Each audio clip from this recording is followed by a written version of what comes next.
제3부 30장 1. 성서시대와 마찬가지로 당시에도 기적이란 것이 있었다.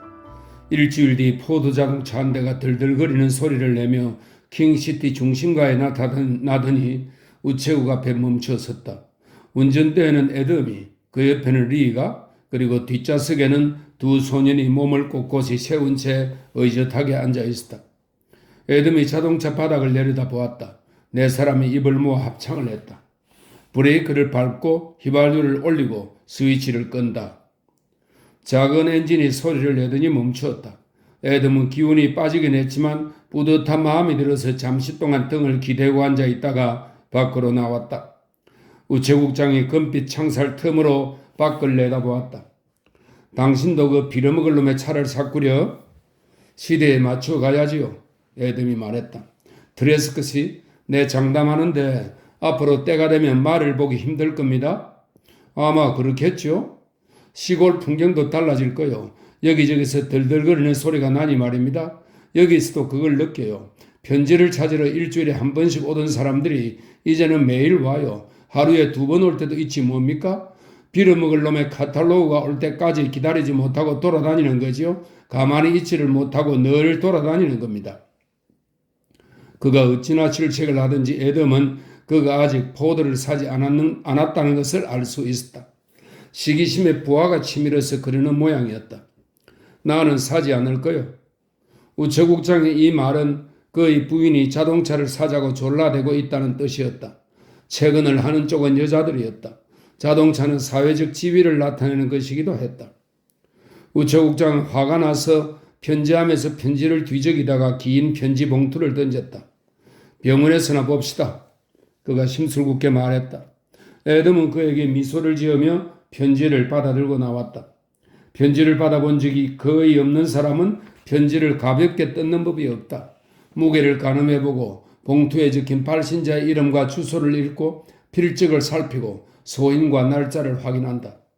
애덤은 우체국을 나와 보도를 가로질러 차에 왔어야 그렇게 했다. 봉투의 왼쪽 구석에는 법률 변호사 벨로우스 앤드 하비라고 인쇄되어 있었다. 주소는 애덤의 고향인 코네티컷의 소도시였다. 그는 유쾌하게 말했다. 벨로우스 앤드 하비는 내가 잘 알지. 그런데 무슨 용건일까?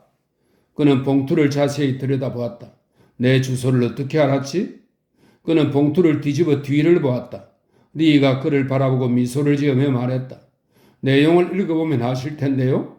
그렇겠군. 일단 뜯어보기로 결심을 하자. 그는 주머니 칼을 꺼내 커다란 날을 펼치고 칼이 들어갈 만한 데가 있는지 살폈다. 그러나 빈 곳이 없는 것을 알고 편지지가 잘리지 않게 자르기 위해 편지를 햇빛에 비추어 보았다. 그러고 나서 한쪽으로 가볍게 친 다음 다른 쪽을 잘랐다. 그런 다음 끄트머리로 입김을 불어넣고는 두 손가락으로 편지를 꺼내 천천히 읽기 시작했다. 캘리포니아 킹시티 애덤 트레스컷이 귀하. 편지는 급하게 시작되었다. 지난 6개월 동안 우리는 모든 수단을 동원해 당신의 주소를 수소문했습니다. 전국의 신문에 광고도 내보았으나 헛일이었습니다.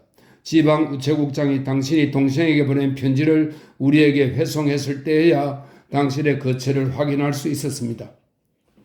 애덤은 그들의 조바심을 느낄 수 있었다. 그 다음 글은 완전히 다른 어투로 시작되었다. 유감스러운 일입니다만 당신의 동생 찰스 트레스컷이는 고인이 되었습니다.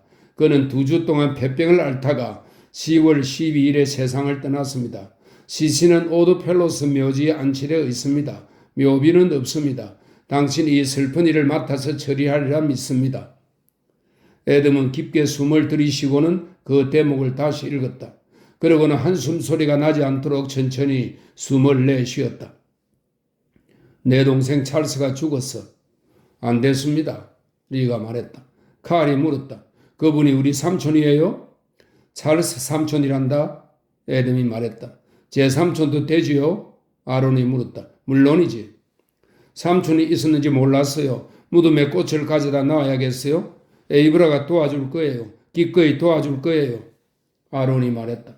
그곳은 아주 멀어. 이 나라의 반대편 끝에 있어. 아론이 흥분하여 말했다. 알아요. 어머니한테 꽃을 가지고 갈 때 찰스 삼촌 것도 가지고 가야지. 그러더니 조금 슬픈 어조로 말을 이었다. 죽기 전에 삼촌을 알았으면 좋았을 텐데. 아론은 죽은 친척들이 점점 늘어난다는 것을 느꼈다. 그가 물었다. 훌륭한 분이었어요? 아주 훌륭했지. 칼이 너희 유일한 동생인 것처럼 삼촌은 내 유일한 동생이었단다. 에덤이 말했다. 아버지도 쌍둥이였어요? 아니, 쌍둥이는 아니었어. 칼이 물었다. 삼촌은 부자였어요? 에덤이 말했다. 물론 아니었다. 어떻게 그런 생각을 했지? 삼촌이 부자라면 우리가 그것을 물려받는 거잖아요? 그렇죠? 에덤이 엄중하게 말했다. 사람이 죽었는데 돈 얘기를 하는 건 도리가 아니야. 삼촌이 죽었으니까 우리 모두 슬퍼해야지. 어떻게 내가 슬퍼할 수 있겠어요? 한 번도 삼촌을 본 적이 없는데. 칼이 말했다. 리에는 웃음을 감추려고 손으로 입을 막았다. 에덤은 편지를 다시 보았다. 어투가 다시 바뀌어 있었다. 고인의 변호사로서 이 사실을 알려드리게 되어 기쁩니다. 동생분은 근면함과 비상한 두뇌를 미천으로 상당한 재산을 남겼습니다. 토지와 유가증권과 현금으로 되어 있는 유산은 10만 달러가 넘습니다. 본 사무실에서 작성 날인된 유서는 우리가 보관하고 있으며 요구하시면 송부하겠습니다. 내용에 따르면 모든 재산은 당신과 당신 부인에게 분배하도록 되어 있습니다.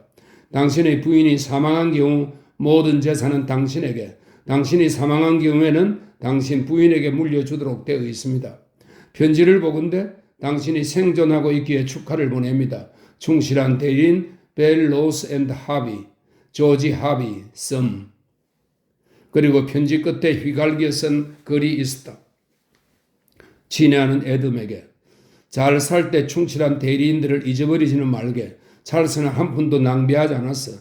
한 푼을 쪼개 쓰면서 큰 돈을 모았지. 당신과 당신 부인이 이 돈으로 조금이라도 기쁨을 얻길 바라네. 그곳에 좋은 변호사가 일할 만한 자리가 있나? 거기 가서 일해볼까 해서 그러네. 옛 친구 조지 하비. 에덤은 편지 너머로 아들들과 리를 바라보았다. 세 사람 모두 그가 얘기해 주기를 기다렸다. 에덤은 입을 굳게 다물고 한마디도 하지 않았다.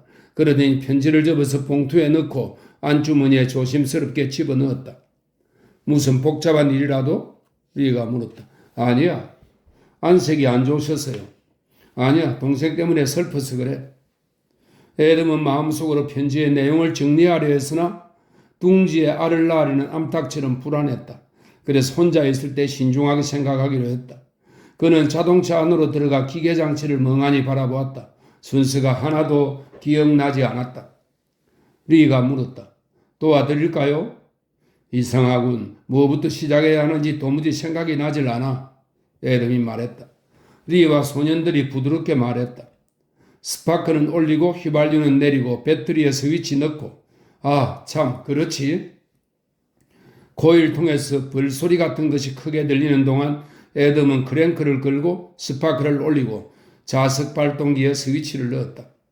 그들이 집 근처 골짜기에 있는 떡갈나무 밑의 울퉁불퉁한 길을 천천히 지날 때 리가 말했다. 고기 사는 걸 깜빡했네요. 그랬나? 그랬군. 집에 먹을 게 없나? 베이컨과 계란은 어떠세요? 좋지, 좋아. 내일 편지를 붙이셔야 할 테니 고기는 그때 사죠. 그렇게 해야겠어. 저녁 식사가 준비되는 동안 에덤은 허공을 응시한 채 멍하니 있었다. 아무래도 리의 도움이 필요하다는 생각이 들었다. 큰 도움은 되지 않겠지만 리에게 말하는 것만으로도 생각이 정리될 것 같았다. 칼은 아론을 밖으로 끌고 나와 포드가 주차되어 있는 흙간으로 데리고 갔다. 칼은 문을 열고 운전석에 앉았다. 그가 말했다. 어서 타. 아론이 말렸다. 아버지가 가까이 가지 말라고 하셨잖아. 아버지는 모르실 거야. 타라니까. 아론은 겁을 내면서 안으로 들어가 의자에 앉았다. 칼은 운전대를 좌우로 돌렸다. 그는 클렉슨 소리를 내더니 말했다. 내가 무슨 생각을 하는지 알아? 찰스 삼촌은 부자였을 거야. 그렇지 않아. 틀림없어. 그럼 아버지가 거짓말을 하셨다는 거야? 그건 아니지만 삼촌이 부자였던 건 분명해. 그들은 잠시 동안 아무 말도 하지 않았다. 칼은 굽은 길이 있다고 상상하고 운전대를 거칠게 돌렸다. 그가 말했다. 내가 꼭 알아낼 수 있을 거야. 무슨 뜻이야? 물건을 끌어내게 할래? 안 해. 아론이 말했다. 사슴 다리뼈로 만든 형의 호각을 그는 게 어때? 그 호각에 돌치기 구슬을 걸고 맹세하는데 저녁 식사가 끝나자마자 아버지는 우리들을 자러 가라고 하실걸? 그럴 것 같지? 그럴 것 같아. 하지만 왜 그럴지 이유는 모르겠어. 아론은 막연히 대답했다. 칼이 말했다. 아버지는 리 아저씨에게 말씀하실 거야. 그러면 나는 몰래 엿들어야지. 그러면 못 써. 할 거야. 내가 못할 거라고 생각해? 내가 이런다면 어쩔래? 칼의 눈빛이 싸늘해지고 안색이 어두워졌다. 그가 아론에게 몸을 숙이고는 나직이 말했다. 형은 말 못해. 만일 형이 이러면 난 누가 아버지 칼을 훔쳤는지 말할 거야. 칼을 훔친 사람은 없어. 아버지가 갖고 계신 걸 그걸로 편지를 자르셨잖아. 칼이 냉랭하게 웃으며 말했다. 난 오늘이 아니라 내일에 대해서 말한 거야. 아론은 그의 말뜻을 알아들었다. 칼이 고자질을 할 수 없다는 사실을 알았다. 동생인 칼에 대해서는 걱정할 필요가 없었다. 아론의 얼굴에서 당황하는 기색과 무력감을 본 칼은 자신의 능력에 감탄하고 기뻐했다. 그는 형보다 머리 회전이 빨랐고 한 발 앞서서 계획을 세웠다. 칼은 아버지도 자기 수에 넘어갈 것이라고 생각하기 시작했다. 그러나 리에게는 칼의 술수가 먹혀들지 않았다. 침착한 리는 힘 안 들이고 그를 앞질러 가서는 느긋하게 기다리며 그의 속을 훤히 꿰뚫고 있다가 마지막 순간에 그렇게 하면 안 된다 하고 조용히 주의를 주었다. 칼은 리를 존경했으나 두려운 마음도 조금은 있었다. 그러나 무력하게 그를 바라보고 있는 아론은 그의 소나기에 잡혀있는 진흙 덩어리나 마찬가지였다. 문득 칼은 형에 대한 깊은 사랑과 그의 연약함을 보호해 주고 싶은 충동을 느꼈다. 그는 아론을 안아주었다. 아론은 움찔하지도 않고 응하지도 않았다. 그저 뒤로 조금 물러서서 동생의 얼굴을 바라보았다. 칼이 말했다. 내 생각이 우스워? 너가 왜 그런 짓을 하는지 이유를 모르겠어. 아론이 말했다. 무슨 말이야? 그런 짓이라니? 교활하고 비열한 짓 말이야. 교활하고 비열하다니. 토끼 일도 그렇고 자동차에 몰래 타는 것도 그래. 그리고 난 에이브라에게 뭔가 좋지 않은 짓을 했어. 그게 뭔지는 잘 모르겠지만 그 애가 상자를 버리게 만든 것도 분명히 너일 거야. 그래, 알고 싶어? 칼은 말은 그렇게 했지만 불안했다. 아론이 천천히 말했다. 알고 싶지 않아. 다만 너가 왜 그런 짓을 하는지 알고 싶어. 너는 항상 어떤 일을 꾸미고 있어. 너가 왜 그러는지 모르겠어. 그렇게 해서 얻는 게 뭔지 모르겠다고. 칼은 가슴이 아팠다. 갑자기 자신의 계획이 비열하고 추잡해 보였다. 그는 형이 자기 전체를 알아냈다고 생각했다. 그는 아론의 사랑을 갈망했다. 그는 갈피를 못 잡고 상실감을 느꼈으며 어찌할 바를 몰랐다. 아론은 차문을 열고 내려와 헛간 밖으로 걸어나갔다. 잠시 동안 칼은 운전대를 돌리면서 길을 질주하는 상상을 했다. 그러나 아무 소용이 없었다. 이었고 그는 아론을 따라 집으로 향했다. 2. 저녁 식사 후 리가 설거지를 끝내자 에돔이 말했다. 너희들은 자거라. 오늘 큰일이 많았구나. 아론은 칼을 재빨리 보고는 호주머니에서 사슴다리 뼈 호각을 천천히 꺼냈다. 칼이 말했다. 필요 없어. 아론이 말했다. 이제 너 거야. 글쎄 필요 없다니까 안 가질래? 아론은 뼈로 된 호각을 탁자 위에 놓으며 말했다. 너 거 여기 있어? 에돔이 끼어들었다. 웬 입씨름이야? 일찍 자러 가라고 했잖아. 칼은 천진만만한 표정을 지으며 말했다. 왜요? 자기는 너무 일러요. 에돔이 말했다. 사실은 리 아저씨하고 단둘이 할 얘기가 있다. 너무 어두워서 밖에 나가서 놀 수는 없으니까 자러 가라는 거야. 적어도 너희 방에라도 가 있으라는 거다. 알겠니? 알겠어요. 그들은 대답을 하고 난 뒤 리를 따라 복도를 통과해 집 뒤쪽에 있는 그들의 방으로 갔다. 그들은 잠옷을 갈아입고 다시 나와 아버지에게 밤 인사를 했다. 리는 거실로 돌아와 복도에 있는 문을 닫았다. 그는 사슴 다리뼈 호각을 집어들고 살핀 다음 다시 놓았다. 무슨 얘기가 오갔을까? 리가 말했다. 리, 무슨 말인가? 저녁 식사 전에 내기를 한 모양이에요. 식사 후 아론이 졌기 때문에 이걸 내놓은 거죠. 우리가 무슨 얘기를 했죠? 자러 가라고 얘기한 것밖에 없는데 나중에 알게 되겠죠. 리가 말했다. 아이들 일을 지나칠 정도로 중요하게 생각하는 것 같군. 별 뜻이야 없겠지. 아니에요. 무슨 뜻이 있어요. 드레스컷이 사람의 생각이 어느 나이 때부터 갑자기 여문다고 생각하세요? 지금의 감정이나 생각이 10살일 때보다 더욱 예민하고 명료해졌나요? 그때만큼 잘 보이고 잘 들리고 맛이 잘 느껴지세요? 자네가 옳을지도 모르겠군. 에덤이 말했다. 시간이 인간에게 나이와 슬픔 이외에도 다른 많은 걸 준다고 생각하신다면 그것은 큰 착각입니다. 추억도 남겨주지. 맞아요. 추억이 없다면 시간은 우리에게 무력할 뿐이지요. 제게 무슨 말씀을 하시려고 한 거죠? 에덤은 편지를 호주머니에서 꺼내 탁자 위에 놓았다.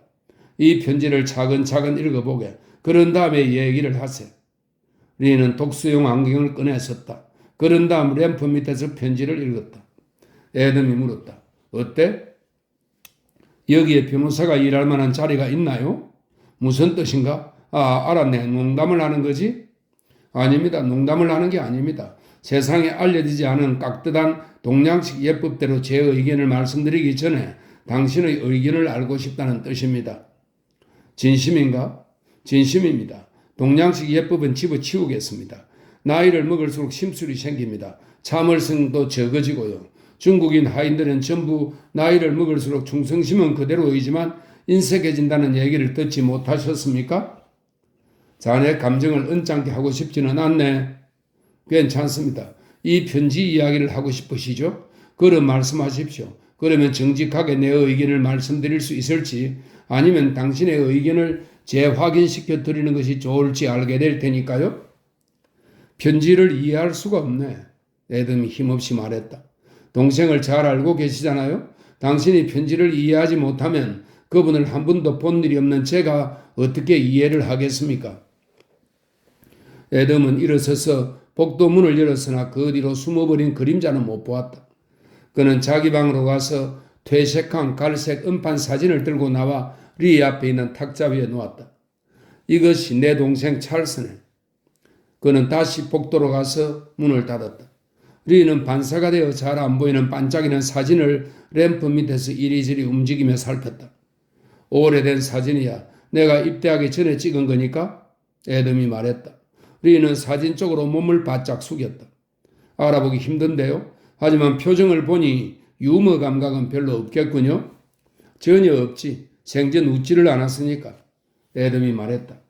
전 그런 뜻으로 말한 게 아닙니다. 동생의 유서주항을 읽었을 때 대단히 잔인한 장난기가 있는 분이 아닐까 하는 생각이 들었어요. 동생이 드레스컷을 좋아했나요?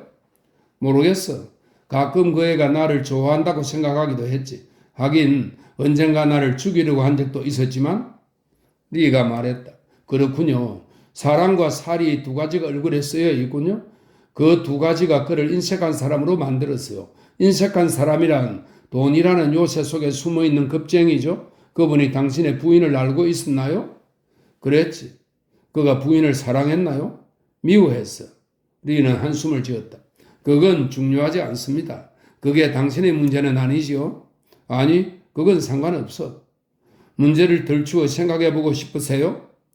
그게 바로 내가 원하는 거야. 그러면 그렇게 하세요. 머릿속이 멍한데?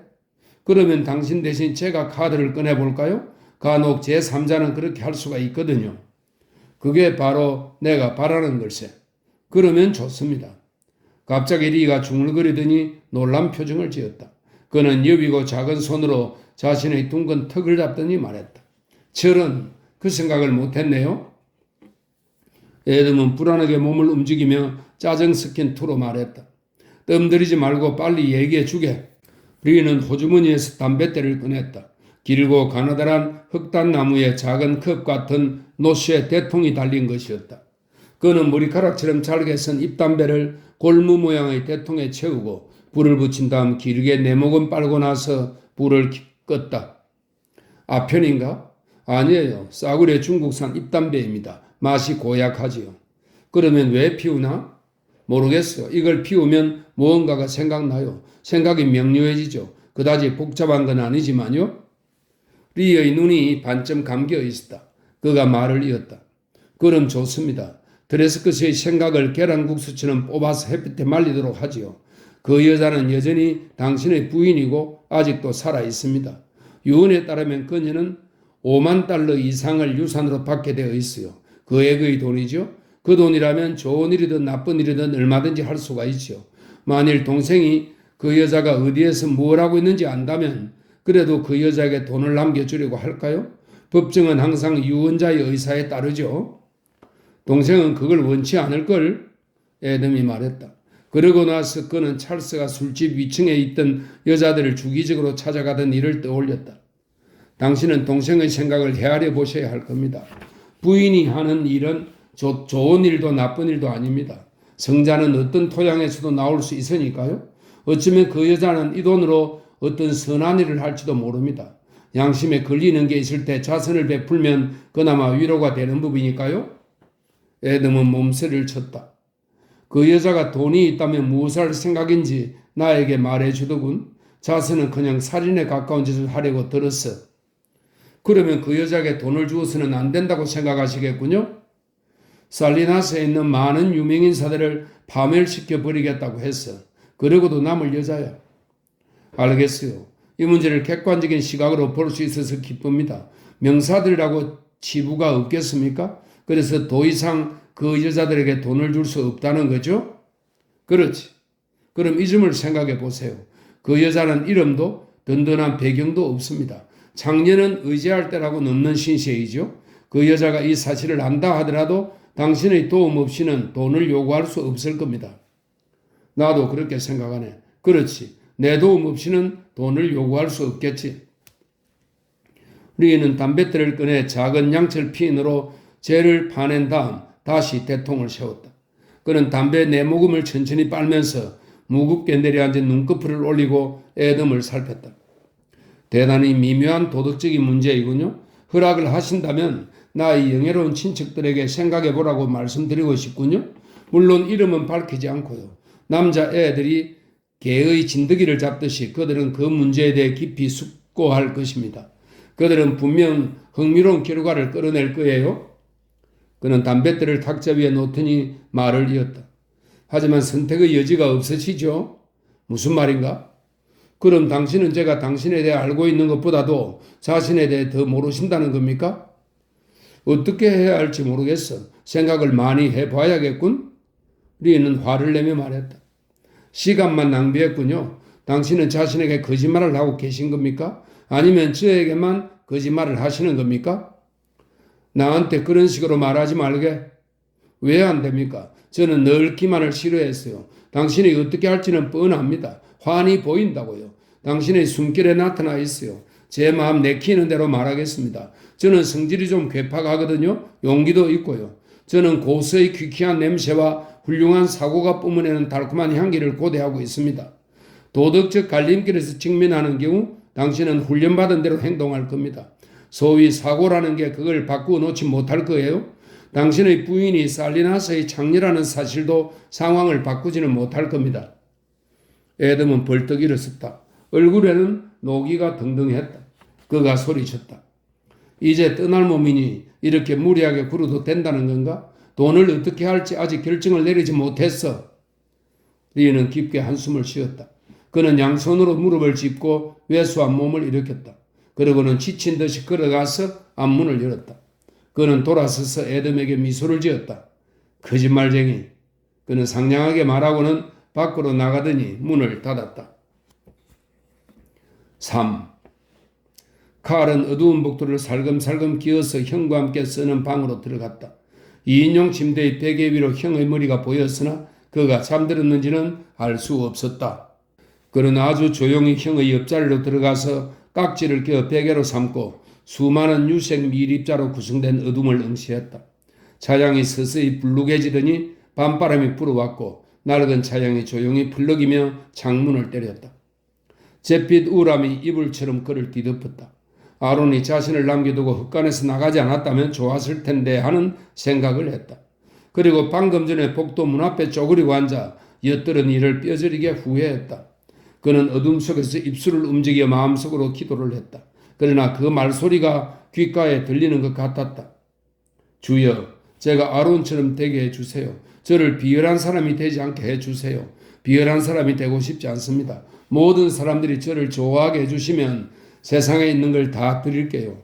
그렇게 되지 않으면 제가 그렇게 되도록 만들 겁니다. 전 비열한 사람이 되고 싶지 않아요. 외로워지고 싶지도 않아요. 예수님의 이름으로 기도드립니다. 아멘. 뜨거운 눈물이 그의 두 뺨을 타고 흘러내렸다. 그는 잔뜩 긴장한 채 얼어붙어 있었고 울음소리나 훌쩍이는 소리를 내지 않으려고 애썼다. 아론이 어둠 속에서 베개에 대고 속삭였다. 너 추운 모양이구나. 덜덜 떨고 있잖아. 그는 손을 뻗어 칼의 턱을 잡았다. 소름이 돋아 있었다. 그가 부드럽게 말했다. 찰스 삼촌은 돈이 많든? 아니, 칼이 대답했다. 나가서 한참 있다가 오던데 아버지가 무슨 말씀을 하셨니? 칼은 가만히 누워서 숨을 고르려고 애썼다. 아론이 물었다. 나한테 말해주고 싶지 않아? 싫으면 관둬. 말해줄게. 칼이 속삭였다. 그는 형을 등지고 옆으로 돌아 누웠다. 아버지가 어머니에게 꽃다발을 보내실 거래. 아주 커다란 카네이션 꽃다발을. 아론은 몸을 반쯤 일으키고 흥분하여 물었다. 정말? 그 먼 곳까지 어떻게 보내지? 기차에 실었어. 그렇게 크게 말하지 마. 아론은 목소리를 낮추었다. 하지만 꽃이 시들어 버릴 텐데 꽃다발 주위에 얼음을 채우실 거래. 아론이 물었다. 얼음이 많이 들지 않을까? 엄청 많이 들겠지. 이제 그만 자. 칼이 말했다. 아론은 잠시 말이 없다가 다시 말을 열었다. 꽃이 싱싱하게 그곳에 도착하면 좋겠다? 그렇게 될 거야. 칼이 말했다. 그러면서 마음속으로는 소리쳤다. 제가 비열해지지 않게 해주세요. 제3부 31장 1. 에돔은 오전 내내 집안을 서성거리며 생각에 잠겼다. 그러다 점심때가 되었어야 리를 찾으러 밖으로 나갔다. 그는 퇴비를 주어 그무스름한 색을 띠는 채소밭을 갈아 당근, 건대, 순무, 완두콩, 강낭콩, 무, 양배추 같은 봄 채소를 심고 있었다. 팽팽하게 맨 줄을 따라 직선으로 고르게 깔아놓은 이랑 끝에는 말뚝을 박아 무엇을 심어놓았는지 구분할 수 있도록 씨봉지를 매달아 놓았다. 채소밭 끝에 있는 모밭에는 이식할 준비가 된 토마토와 고추와 양배추의 모조품이 위험한 서리가 지나기만을 기다리고 있었다. 에돔이 말했다. 내가 어리석었어. 리는 삼지창 삽에 몸을 기대고 그를 조용히 바라보았다. 언제 가실 건가요? 2시 40분 차를 타고 가서 8시 차로 와야겠어. 편지를 쓰시지 그러세요? 그 생각도 했어. 자네 같으면 편지를 쓰겠나? 아닙니다. 드레스크시가 옳습니다. 이번엔 제가 어리석었습니다. 편지로는 안 되겠군요. 가야겠네. 여러모로 생각을 해봤지만 가죽끈에 매달린 사람처럼 항상 같은 자리로 되돌아오는군. 다른 건 몰라도 그 문제에 대해서는 정직할 수밖에 없지요. 행운을 빕니다. 그 여자가 무슨 말을 하고 어떤 행동을 할지 벌써부터 궁금해지는데요. 마차를 타고 가서 킹시티의 보관소에 맡겨야겠어. 혼자서 포드를 몰고 가려니까 불안해. 에돔이 케이트 집에 도착해 삐걱거리는 계단을 올라가 폭우에 시달린 흔적을 고스란히 드러내는 문을 두드렸을 때는 4시 15분이었다. 정과는 다른 사람이 문을 열었다. 그는 얼굴이 각진 핀란드 사람으로 셔츠와 바지 차림이었다. 넓은 소매는 빨간색의 비단 팔밴드가 둘러져 있었다. 그는 에돔을 현관에 세우던 채 안으로 들어갔다가 잠시 후에 돌아와서 식당으로 안내했다. 장식이 거의 없는 넓은 방이었다. 벽과 목쇠공은 흰색 칠이 되어 있었다. 방 한가운데는 길고 네모난 식탁이 있었고 흰 유포로 된 덮개 위에 접시와 컵과 받침 접시가 있었다. 컵은 받침 접시에 엎어져 있었다. 케이트는 앞에 장부를 펼쳐놓고 식탁 머리에 앉아 있었다. 수수한 차림새였다. 그녀는 녹색 보안용 챙을 쓰고 손가락으로 초조하게 노란 연필을 돌리고 있었다. 그녀는 문간에 서 있는 에돔을 냉담한 눈초리로 쳐다보았다. 이번엔 무슨 용무죠? 핀란드 남자가 에돔 뒤에 서 있었다. 에돔은 대답하지 않았다. 그는 식탁으로 걸어가서 그녀 앞에 있는 장부 끝에 편지를 내밀었다. 이게 뭐예요? 그녀는 대답을 기다리지도 않고 편지를 재빨리 읽어나갔다. 문을 닫고 나가요. 그녀는 핀란드 사람에게 명령했다. 에돔은 그녀 옆에 앉았다.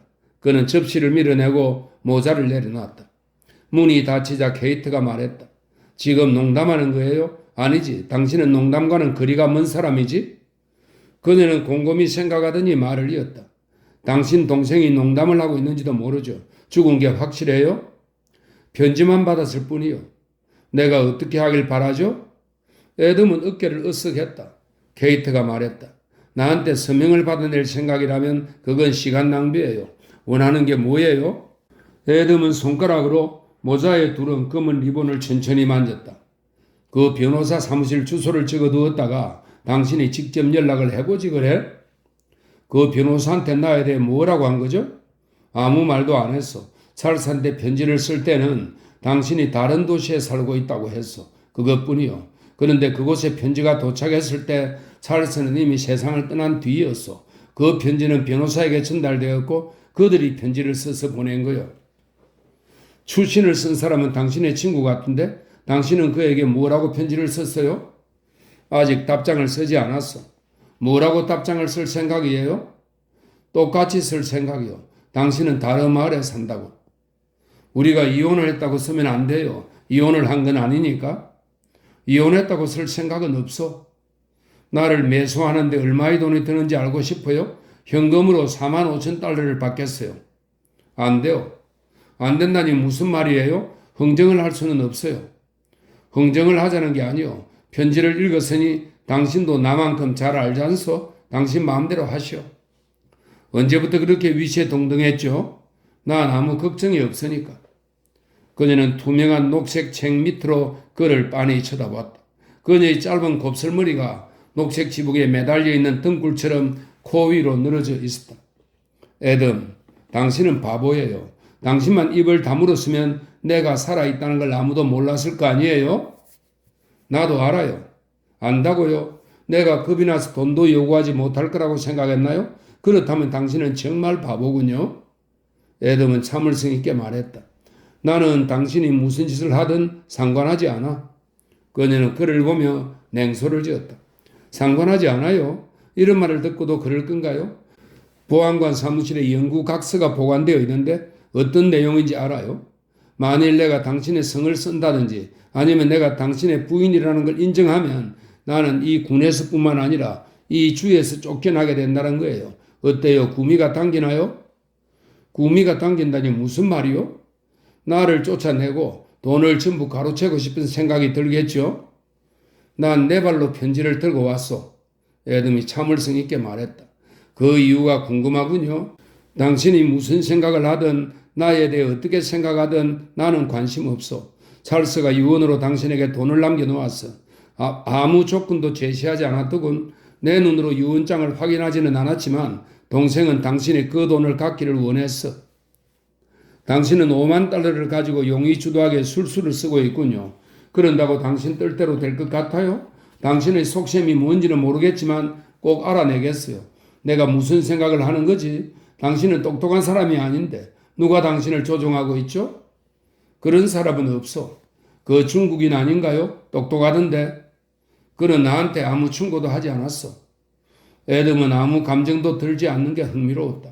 이곳에 와 있다는 실감도 들지 않았다. 그는 그녀를 헐끗 보았는데 그녀의 얼굴에 생전 보지 못했던 감정이 나타나 있는 것을 보고 놀랐다. 케이트는 두려웠다. 그가 두려웠다. 그러나 그 이유는 뭘까? 그녀는 안색을 바꾸어 두려움을 쫓아냈다. 그러니까 당신이 정직하기 때문에 이렇게 한다는 건가요? 당신은 너무 순진해서 탈이에요. 그런 생각은 해본 적도 없어. 이건 당신 돈이고 나는 도둑이 아니오. 당신이 그것에 대해 어떻게 생각하든 상관없어.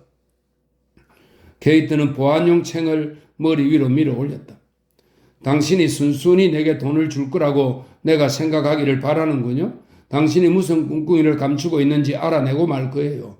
내가 내 악발음도 못한다고 생각하면 큰 오산이죠. 내가 이런 어리석은 미끼에 걸려들 거라고 생각했어요?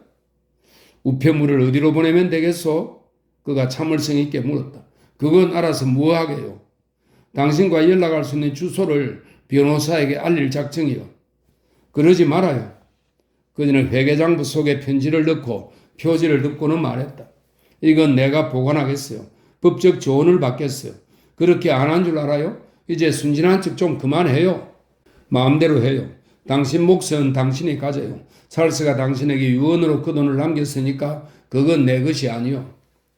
당신 속셈을 알아내고 말 거예요. 반드시. 이해를 못한 모양이군. 난 상관없어. 하긴 나도 이해가 안 되는 것이 한두 가지가 아니니까. 당신이 어떻게 나를 쏘았는지, 어떻게 자식을 버렸는지 이해가 안 돼. 꼭 당신이 아니더라도 어떻게 사람이 이런 일을 하며 살 수 있는지도 이해할 수가 없어. 그러면서 그는 집 안을 가리키며 손을 저었다. 누가 당신들을 이해해달라고 했어요? 애덤은 일어서서 탁자 위에 모자를 집어들었다. 할 얘기는 다 한 것 같군. 가겠소.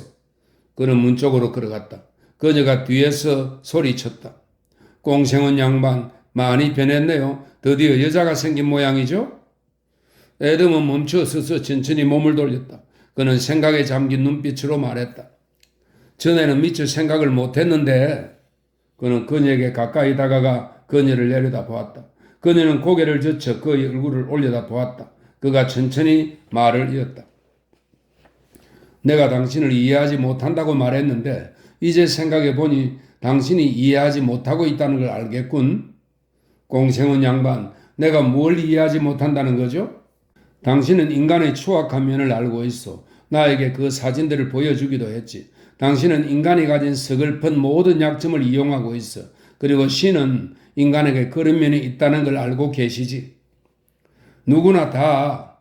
애덤은 말을 이으면서도 자신이 그런 생각을 하고 있다는 사실에 놀랐다. 하지만 당신은 그래, 맞아. 당신은 그 이외의 것은 모르고 있어. 내가 당신의 돈을 탐하지 않고 편지를 손수 들고 왔다는 걸 당신은 믿지 않지. 당신은 내가 당신을 사랑했다는 것도 믿지 않고 추악한 면을 지닌 사람들, 사진에 있는 이 사람들에게도 착하고 아름다운 면이 있을 수 있다는 걸 믿지 않아. 당신은 한 면만을 보고서 그것이 전부라고 생각하는 거요. 아니, 생각하는 정도가 아니라 확신하지. 그녀는 조롱하듯 깔깔 웃었다. 어련하시겠어요? 꽁생은 양반. 대단한 공상가이군요. 계속 설교를 해보시죠. 아니요. 당신이 인식하지 못하는 면이 있는 것 같으니 그만두겠어. 녹색을 구분하지 못하는 사람들이 자신들이 그 색깔을 못 본다는 사실을 전혀 알지 못할 수도 있으니 말이요. 당신도 그런 사람인 것 같군. 그건 나도 어떻게 할 수가 없지. 하지만 보이지 않는 것들이 온통 당신 주위에 있다는 걸 당신이 느낀 적이 있는지 궁금하군. 주위에 그것이 있다는 사실을 알면서도 그것을 볼 수도 느낄 수도 없다면 그것이야말로 무서운 일이지. 무서운 일이고 말고. 케이트는 의자를 밀어내고 일어섰다. 불끈 쥔 주먹을 양쪽 허리깨의 스커트 주름 뒤로 숨겼다. 그녀는 소리라도 지르고 싶었지만 애써 말투를 부드럽게 하려고 노력했다. 우리 꽁생은 양반이 철학자가 다 되었군요. 그런데 다른 일에도 신통치 않지만 철학이랍시고 떠드는 말 역시 형편없군요. 환각이라는 말 들어봤어요? 만일 내가 못 보는 것들이 있다면 그것들이 병든 당신의 마음이 만들어낸 꿈일 수도 있다는 생각은 안 들어요? 아니, 그렇게 생각하지 않소. 당신도 그렇게 생각하지 않을걸? 그는 돌아서서 밖으로 나가 문을 닫았다. 케이트는 앉아서 닫힌 문을 물끄러미 바라보았다. 그녀는 자신이 주먹진 손으로 하얀 식탁 위를 가만히 내려친 것을 알지 못했다. 그러나 희고 네모난 문이 눈물로 뒤틀려 보인다는 것과 자신의 몸이 분노 같기도 하고 슬픔 같기도 한 무엇 때문에 떨리고 있다는 것은 알고 있었다. 2. 애덤은 케이트의 집을 나왔으나 킹시트로 가는 기차를 타려면 2시간 이상을 기다려야 했다. 그는 충동적으로 중심가를 벗어나 센트럴 애비뉴를 걸어 130번지에 있는 높고 하얀 어니스트 스타인백의 집으로 향했다. 꽤 장엄하지만 허식이 없는 깨끗하고 정겨운 집이었다. 그 집은 흰 울타리 안에 자리에 있고 말끔한 잔디에 둘러싸여 있었다. 장미와 성게 야광나무가 흰 울타리를 뒤덮고 있었다. 애덤은 넓은 베란다의 계단을 올라가 초인종을 눌렀다. 올리브가 문을 빠끔히 열었다. 메리와 존이 그녀의 양옆에서 내려다보고 있었다. 애덤은 모자를 벗고 말했다. 저를 모르실 겁니다. 저는 애덤 트레스크라는 사람입니다. 부친의 친구였지요. 해밀턴 부인에게 인사를 드릴까 해서요. 제 쌍둥이 아들들을 보살펴 주셨어요. 아, 그렇군요.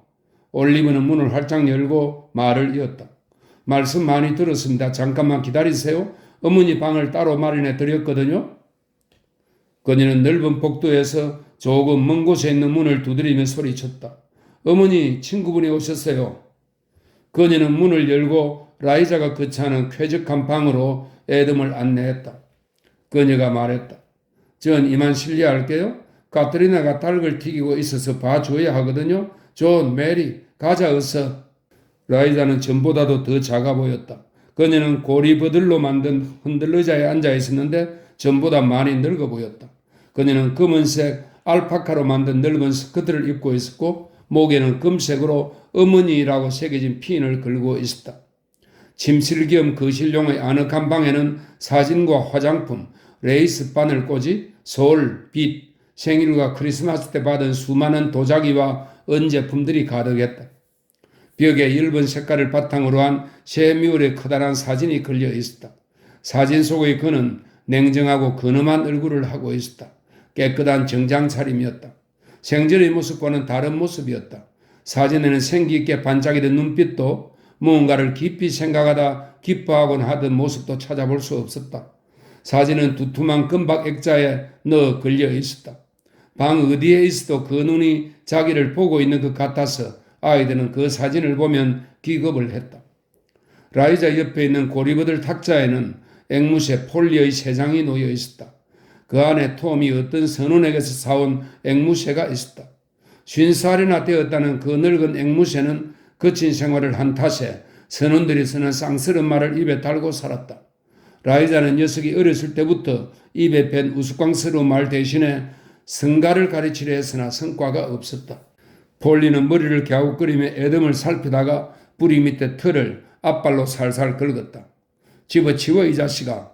폴리가 불쑥 내뱉었다. 라이자가 새를 보고 얼굴을 찡그리더니 엄하게 꾸짖었다. 폴리, 무례하구나. 구제불능, 바보. 폴리가 짓거렸다. 라이자는 저속한 말을 무시하고 그녀의 작은 손을 내밀었다. 드레스컷이 만나서 반가워요. 앉으세요. 지나는 길에 조의를 표하고 싶었어요. 꽃은 잘 받았어요. 라이자는 시간이 많이 흐른 지금에도 장례식 때 사람들이 보낸 화환을 일일이 기억하고 있었다. 애덤은 그때 잘 시들지 않는 좋은 꽃다발을 보냈다. 새로운 생활에 적응하느라 힘드시겠어요? 라이자의 눈에 눈물이 어렸다. 그녀는 약한 모습을 보이지 않으려고 작은 입을 꼭 다물었다. 애덤이 말했다. 아픈 곳을 들추는 것 같아 이런 말씀 드리기 죄송스럽지만 저는 그분이 그립습니다. 라이자는 고개를 돌렸다. 그곳 사정은 어떤가요? 올해는 좋습니다. 비가 많이 왔지요. 목초가 이미 많이 자랐습니다. 톰의 편지에도 그렇게 적혀 있더군요. 입 닥쳐, 앵무새가 말했다. 그러자 라이자는 아이들이 버릇없이 굴 때 그러는 것처럼 앵무새를 무섭게 노려보았다. 살리나세는 무슨 일로 오셨지요, 드레스컷이? 볼 일이 있었습니다. 그는 고리버들 의자에 앉아 있었는데 그의 체중에 눌려 삐걱대는 소리가 났다. 그가 이어 말했다. 이곳으로 이사 올까 생각 중입니다. 아이들에게 더 좋을 것 같아서요. 농장에서는 외로워하거든요. 우리가 농장에서 살 때는 외로움 같은 건 전혀 몰랐지요. 그녀가 근엄한 어조로 말했다. 이곳 학교가 더 나을지도 모른다는 생각이 들었어요. 이곳에서 교육을 받는 것이 쌍둥이에게 유리할 것 같았어요. 우리 딸 올리브가 피치트리와 플레이토, 더 빅스 학교에서 교편을 잡았죠. 그녀는 생각할 것도 없이 그 학교보다 더 좋은 학교는 없다는 투였다. 애덤은 흔들림 없는 그녀의 강한 의지에 진심으로 감탄하기 시작했다. 생각을 해봤을 따름입니다. 아이들은 시골에서 크는 게 훨씬 더 좋아요. 그것은 법칙이었다. 그리고 그녀는 그것을 자기 자식들을 통해 증명할 수 있었다. 그녀는 그를 자세히 바라보았다. 살리나스에서 집을 구하고 있나요? 글쎄, 그럴까 합니다. 내 딸 데시를 만나보세요. 데시는 농장으로 돌아가 톰과 살고 싶어 해요. 그 애는 레이노드 빵집 다음 골목에 작고 아담한 집을 갖고 있어요. 꼭 그렇게 하겠습니다. 이제 가봐야겠어요. 이렇게 잘 지내시는 모습을 보니 기쁩니다. 고마워요. 나는 편안하게 잘 지내요. 그녀가 말했다. 애덤이 문 쪽을 향해 나서려고 일어섰을 때 그녀가 물었다. 드레스컷이 내 아들 톰을 만나본 적이 있나요? 못 봤습니다. 아시다시피 제가 집에만 붙어 있었거든요. 그녀가 재빨리 말했다. 그 애를 만나보셨으면 좋겠어요. 그 애는 외로울 거예요. 그녀는 그 생각에 가슴이 미어졌는지 기겁을 하며 입을 다물었다. 꼭 그렇게 하겠습니다. 안녕히 계십시오, 부인. 그가 문을 닫을 때 앵무새가 짖거리는 소리가 들렸다. 입 닥쳐. 구제불능 바보야. 그러자 라이자가 야단을 쳤다. 폴리, 말 조심하지 않으면 마구 때려줄 테다. 애덤은 저녁 무렵 그 집에서 나와 중심가를 향해 걸었다. 그는 레이노드 프렌치 베이커리 옆 골목에 있는 조그만 정원이 보이는 대시의 집을 발견했다. 마당에 쥐똥나무가 어찌나 무성한지 나무 잎에 가려 집이 잘 보이지 않았다. 말끔하게 페인트 칠된 간판이 앞문에 걸려 있었다. 간판에는 대시 해밀턴 의상실이라고 쓰여 있었다. 샌프란시스코 가니 식당은 중심가와 센트럴 에비뉴 모퉁이에 위치해 있었다. 양쪽 거리 쪽으로 창문이 나 있었다. 애덤은 저녁 식사를 나리고 그 안으로 들어섰다. 윌 해밀턴이 구석진 자리에 앉아 갈비 스테이크를 먹고 있었다. 이리 오세요. 볼 일이 있어 오셨습니까? 그가 애덤에게 소리쳤다. 그렇다네. 자네 어머니를 만나 뵙고 오는 길이야? 애덤이 말했다. 윌이 포크를 내려놓았다. 저는 1시간 전에 왔어요. 어머니가 흥분하실까봐 뵈러 가지 않았지요. 그리고 제가 간다고 하면 올리브 누이도 특별한 음식을 준비한다고 법석을 뜰 테니까요. 그분들을 번거롭게 하고 싶지 않았어요.